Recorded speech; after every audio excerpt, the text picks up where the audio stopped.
Hello everyone, म बोलरहन मगर र आज तपाईहरुको सामु म स्ट्याक लिएर आएको छु। आज चाहिँ हामीले स्ट्याकको बारेमा केही इन्ट्रोडक्सनहरु पढ्न गएको छौं। स्ट्याक यो चाहिँ आईटी क्षेत्रमा कुनै पनि अब एक्जामिनेसन दिन चाहनुहुन्छ अथवा कुनै बाहिरी फिल्डबाट आईटी सिक्न चाहनुहुन्छ भने डाटा स्ट्रक्चरमा चाहिँ स्ट्याक एकदम इम्पोर्टेन्ट छ। मेनली स्ट्याकमा हामीले के बुझ्नु पर्छ भने एउटा यो लिनियर डाटा स्ट्रक्चर हो। एउटा लिनियर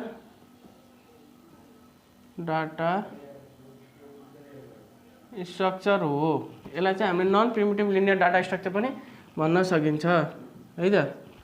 अर्को स्ट्याकलाई हामीले अर्डर लिस्ट पनि भन्न सकिन्छ। अर्डर लिस्ट अथवा एउटा कन्टेनर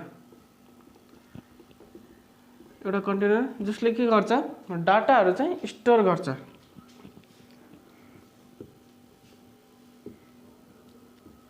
स्टोर डाटा यो एउटा non primitive linear data structure हो अथवा एउटा अर्डर लिस्ट अथवा कन्टेनर हो जसले चाहिँ डाटाहरु स्टोर गर्छ। अब यसमा डाटाहरु स्टोर गर्ने जहिले पनि एउटै भागबाट हुन्छ, माथिबाट। त्यसलाई हामीले टप अफ स्ट्याक भनिन्छ। टप अफ स्ट्याक है त। इन हुने पनि एउटै भाग हो, आउट हुने पनि एउटै भाग हो। अनि यो स्ट्याकमा डाटाहरु जहिले पनि जो सबैभन्दा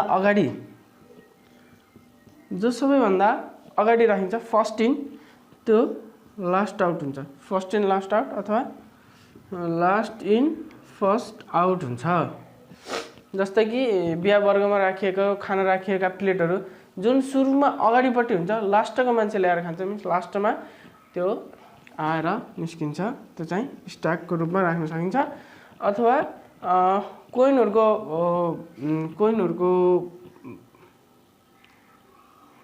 भाँडो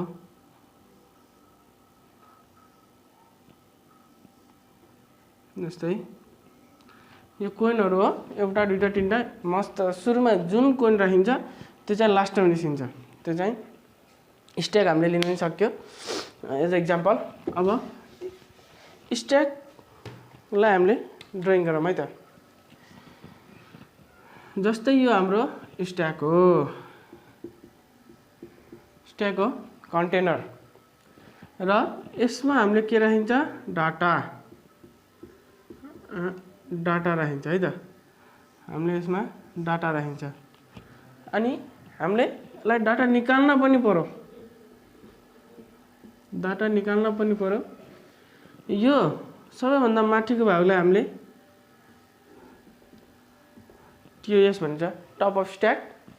र यो हाल्ने भागलाई हामीले पुश भनिन्छ है। अनि हामीले यो निकाल्ने भागलाई पप भनिन्छ। अनि पुश र पप हुँदाखेरि जहिले पनि टप भन्ने चीज सुरुमा हाम्रो माइनसमा हुन्छ। अनि माइनसमा भइसकेपछि जब पुश गरिन्छ टप एउटाले बढ्छ अनि फेरि पुश हुँदा अर्कोले बढ्छ। अथवा घटाउँदाखेरि पप हुँदाखेरि यो फेरि घटेर जिरोमा जान्छ। मिन्स कि टप प्लस प्लस पनि हुन्छ, टप माइनस माइनस पनि हुन्छ। अब स्ट्याकको हामीले मेन पोइन्ट त बुझ्यो। एउटा यो लिनियर डाटा स्ट्रक्चर हो। अर्को चाहिँ अर्डर लिस्ट अथवा कन्टेनर हो जसले चाहिँ डाटा स्टोर गर्छ। अनि टप अफ स्ट्याक यसबाट चाहिँ हामीले डाटाहरु निकाल्न अथवा राख्ने एउटै भाग हुन्छ, त्यसलाई टप अफ स्ट्याक भनिन्छ। यो चाहिँ फर्स्ट इन लास्ट आउट अथवा लास्ट इन फर्स्ट आउट हो। जसमा चाहिँ हामीले डाटा सुरुमा हालेको डाटा लास्टमा आउँछ र लास्टमा हालेको डाटा सुरुमा आउँछ। एक्जाम्पलको बेलामा हेर्ने हो भने प्लेट्स हैन। अनि त्यो कोइनहरु डिक अफ कोइन्सहरु चाहिँ यसको एक्जाम्पल हो। अनि अर्को मेन पोइन्ट स्ट्याकको अर्को मेन पोइन्ट के छ भने यसले जहिले पनि डाटा सेम डाटा टाइप मात्र स्टोर गर्छ। जस्तै सेम डाटा टाइप स्टोर गर्छ। जस्तै यदि इन्टिजर हो भने अल इन्टिजर यसले स्टोर गर्छ। यदि स्ट्रिङ हो भने सबैले स्ट्रिङ मात्र स्टोर गर्छ। जस्तै यहाँ 1 2 3 4 यो इन्टिजर हो, यसले इन्टिजर मात्र स्टोर गर्छ। स्ट्रिङ हो भने ए बी सी र डी यसले चाहिँ स्ट्रिङ हो भने स्ट्रिङ मात्र स्टोर गर्छ। जस्तै नामहरू भयो त नम्बर लार्ज नम्बरहरू भयो इन्टिजरको त्यो चाहिँ छुट्टै छुट्टै। जस्तै integer only and data only. स्ट्याकको अर्को फाइदा के छ भने यसले मिनिमम र म्याक्सिमम भ्यालु हामीलाई फाइन्ड गर्न पनि सजिलो गर्छ।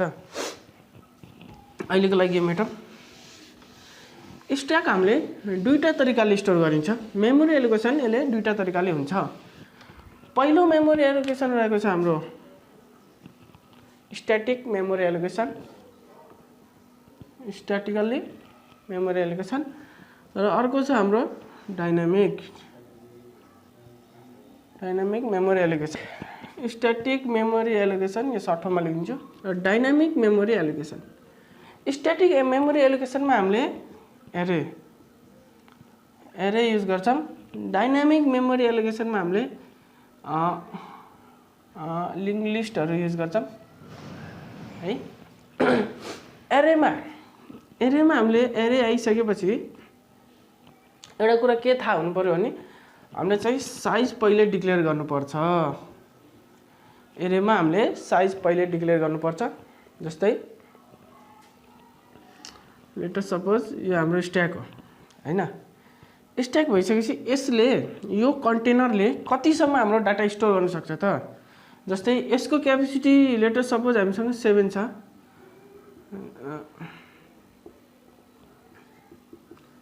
साइज क्यापेसिटी हाम्रो 7 छ हैन। 7 छ इट मिन्स कि यसले 0 1 2 3 4 5 6 यतिसम्म मात्र यसले डाटा स्टोर गर्न सक्छ। यो भन्दा माथि यसले स्टोर गर्न सक्दैन हैन। यो चाहिँ एरेको वास्तविकता हो। यसले चाहिँ एरे युज गरिसकेपछि के छ भने हाम्रो चाहिँ इजफुल इज इम्प्टीको केसहरू पनि थाहा हुन सक्छ। अर्को स्ट्याकमा हामीलाई चाहिने मेन पोइन्टहरू के हुन् त। स्ट्याक मेन पोइन्ट अथवा प्रपर्टिज भनौँ। सबैभन्दा अगाडि हामीलाई चाहिन्छ पुस है। यो भनेको डाटा हाल्नु। अनि स्ट्याकको तपाईँलाई अर्को दुईटा भाग चाहिँ मेन हुन्छ। अर्को छ इन्सर्सन र डिलिटेसन। मेनली स्ट्याक रिभल्भ हुने भनेको यही दुईटा कुरामा हो, इन्सर्सन र डिलिटेसन। इन्सर्सनको भागलाई हामीले पुसबाट डिनोट गर्न सक्यो, डिलिटको भागलाई हामीले पपबाट डिनोट गर्न सक्यो है त। यो चाहिँ मेन पार्ट हो स्ट्याकको। अब तपाईँले स्ट्याकमा भइसकेपछि कि त एरे युज गर्नुहोस् अथवा लिङ्क लिस्ट युज गर्नुहोस्। एरे चाहिँ हामीले पहिलाको सेसनमा डाटा स्ट्रक्चर कुनै भागहरूमा मतलब सर्टिङको भागहरूमा पनि एरे युज गरेछौँ। त्यहाँ गएर मेरो प्रिभियस भिडियो हेर्न सक्नुहुन्छ। एरेको फिक्स भिडियो चाहिँ मैले बनाएन, केही समयपछि बनाउने छु। सो स्ट्याकको मेन पोइन्ट अथवा प्रपर्टिजमा हाम्रो रहेको छ पुस। यसले चाहिँ डाटाहरू इन्टर गर्ने काम गर्छ। इन्सर्ट भन्नुहोस् अथवा इन्टर भन्नुहोस् है त। अर्को हाम्रो मेन पोइन्ट रहेको छ पप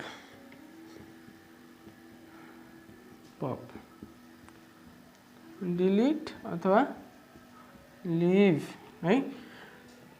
पप भनेको यसले डाटा निकालिदिन्छ।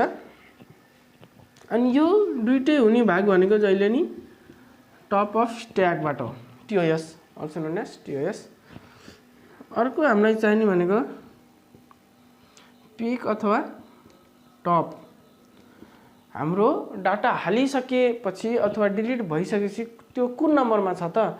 त्यो चौथो नम्बरमा डाटा हालेको अथवा डिलिट गरेको, पुस गरेको, पप गरेको छ कि त्योभन्दा मुनिको भागमा छ त। अब यो पनि पछि एकदम इम्पोर्टेन्ट हुन्छ, पछि भनौँला। अर्को छ हाम्रो एच एम्प्टीवाला केस भनेको अब भाडामा केही पनि छैन, स्ट्याकमा केही पनि छैन भने त्यसलाई डिलिट गर्न मिल्छ मिल्दैन नि। एन्ड अर्को 5 यो हाम्रो रहेको छ इज फुल वाला केस। इज फुल भनेको अब भाडा भरिसक्यो। अब भाडा भरिसक्यो भने त्यसमा हामीले अरू राख्न त मिल्दैन नि। यो चाहिँ स्ट्याकको अर्को मेन प्रपर्टिज हो। जस्तै इक्जाम्पलको तरिकाले सिकौँ। यो त मेट्दै पनि हुन्छ होला तपाईँहरूलाई।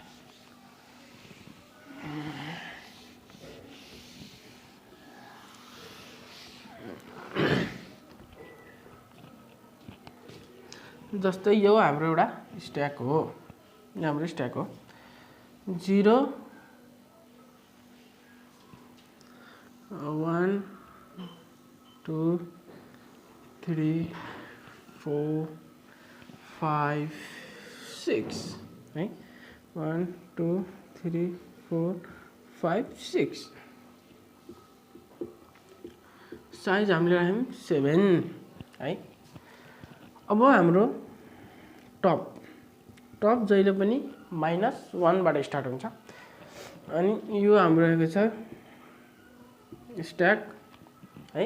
अब माथिको भागलाई तपाईँले टप अफ स्ट्याक भनेर जनाउन सक्नुहुन्छ, किनभने पुस र पप भन्ने माथिकै भाग हो। तर चाहिँ अहिले हामीले डाटा हालेको छैन। यो चाहिँ हाम्रो एरे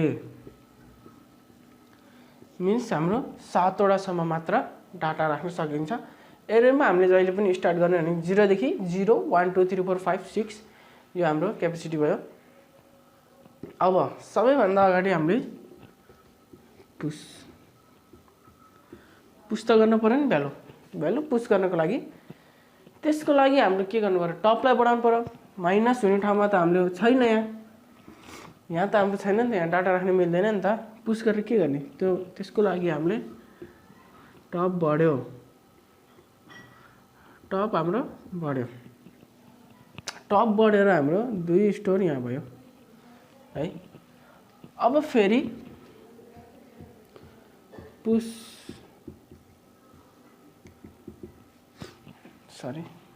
फेरि हाम्रो टप बढ्यो, फेरि 3। अब हामीले निकाल्न पर्यो। अब निकाल्न पर्यो भने पपमा 3 भयो। जुन माथिको भाग छ त्यही त निस्किन्छ नि। त्यसको लागि हाम्रो टप घट्यो है। 3 निस्कियो।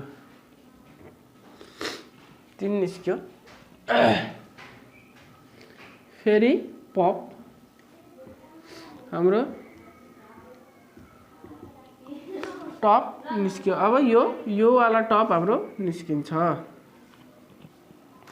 अब यहाँ केही पनि छैन।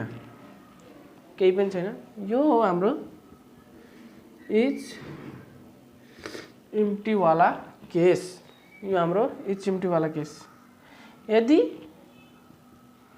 टपको भ्यालु -1 छ भने यो हाम्रो इज इम्प्टी वाला केस हुन्छ।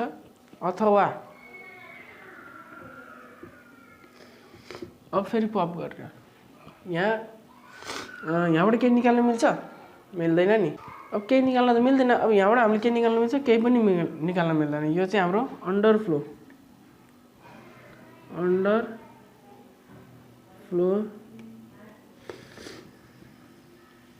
अन्डरफ्लो कन्डिसन।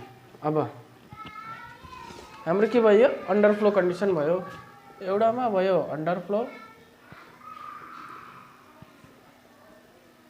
एउटा अन्डरफ्लो कन्डिसन भयो। अब फेरि पुस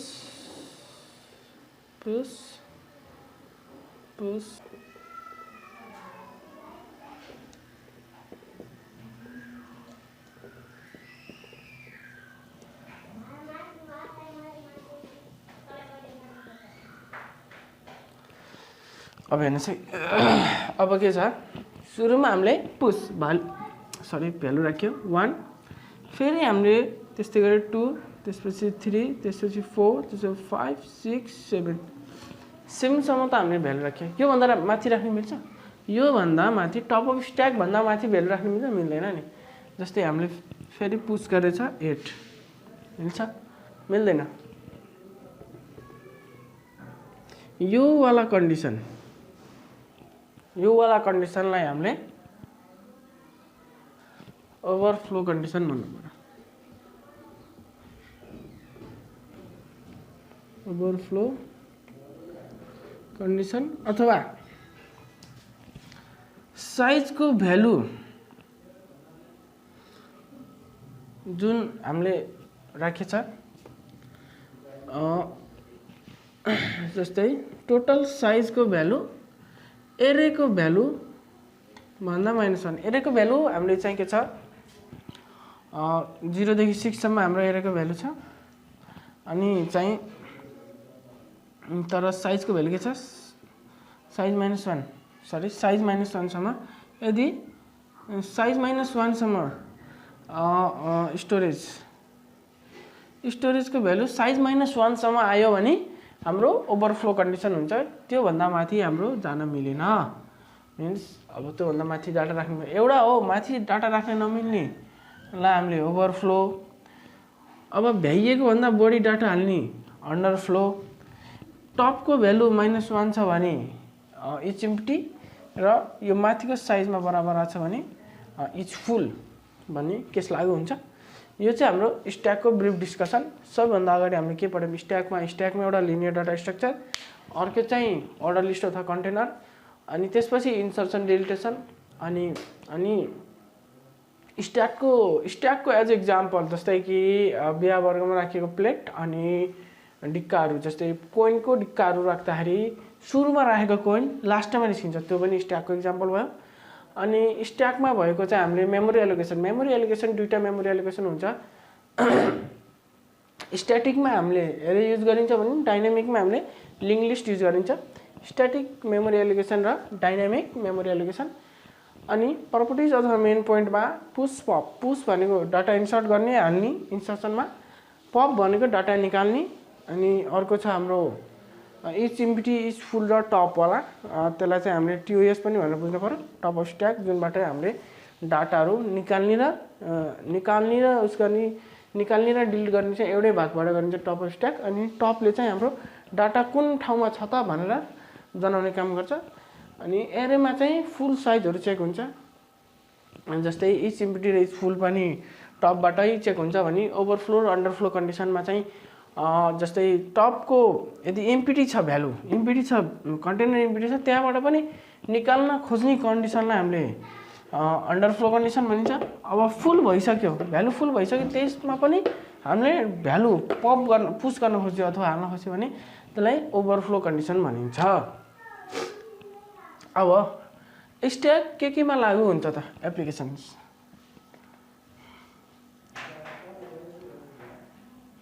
एप्लिकेसन अफ स्ट्याक लागु केमा हुन्छ।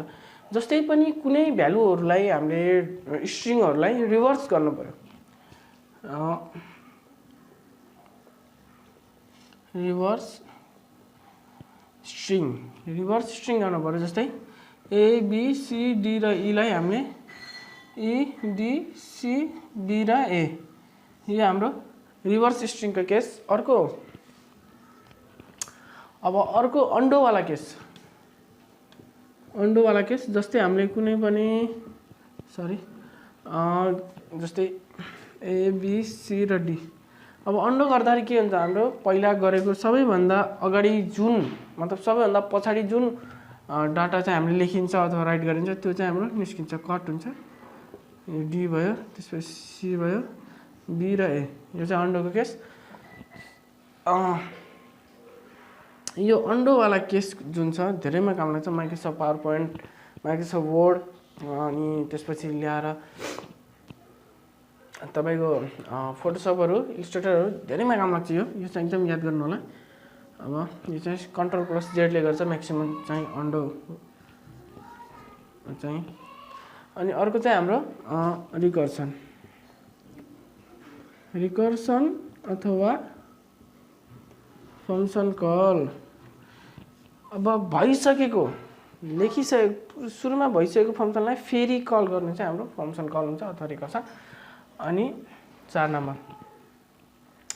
नम्बरमा हाम्रो रहेको छ ब्यालेन्स चेक गर्ने। कम्पाइलरले कुनै पनि प्रोग्राम अथवा डाटाहरूलाई ब्यालेन्स चेक गर्न पर्यो टु चेक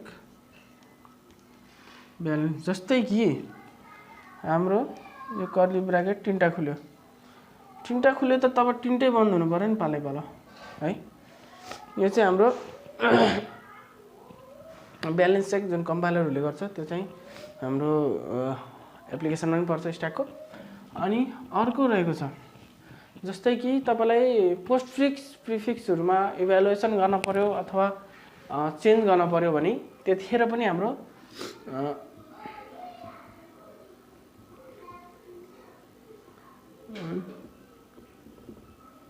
पोस्टफिक्स है पोस्टफिक्सहरूमा नि इभ्यालुएसन गर्नुपर्छ। त्यतिखेर चाहिँ स्ट्याकै युज हुन्छ। यो चाहिँ हाम्रो 1 2 3 4 एन्ड 5 त्यतिखेर पनि हाम्रो स्ट्याकै युज हुन्छ। जुन पनि रिभर्स साइकलहरूवाला कामहरू हुन्छ त्यो चाहिँ स्ट्याकमै हुन्छ। अब यो चाहिँ यति हाम्रो स्ट्याकको ब्रिफ डिस्कसन हो। यसको कोड चाहिँ मैले पछि लिएर आउनेवाला छु।